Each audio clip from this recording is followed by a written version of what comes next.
ওয়া আলিফ বা আইন না এখানে আসো এখানে কয়টা হলো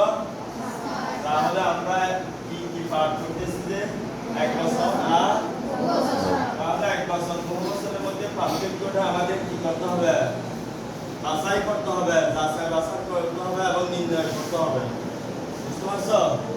তাহলে কিভাবে যাচাই বাছাই করব কিভাবে চিনতে পারবো এই মেধাটা বোঝার জন্য আমি তোমাদেরকে এখানে পার্থক্য করে দেখাচ্ছি এখন আছে এটা মাদ্রাসা এটি মাদ্রাসা অর্থ কি মাদ্রাসা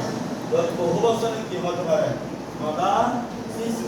এইখানে কয়টা অক্ষরে অন্তর্ভুক্ত হয়েছে এটা রাখতে হবে তাহলে পাঁচ আফআলুন এগুলো জমা কি আফআল মাতাহুন মাতাহুন এইখানে কি হয়ে গেছে বহুবচন হয়ে গেছে তাহলে এখানে দেখো কলম আর কলাম তাহলে এখানে কি তাবিউন তাহলে এখানে কি হবে তাওয়াবিউ এইভাবে পার্থক্যটা নিজেদের সুখের মধ্যে ধরতে হবে এবং বুঝতে হবে যে আমি কিভাবে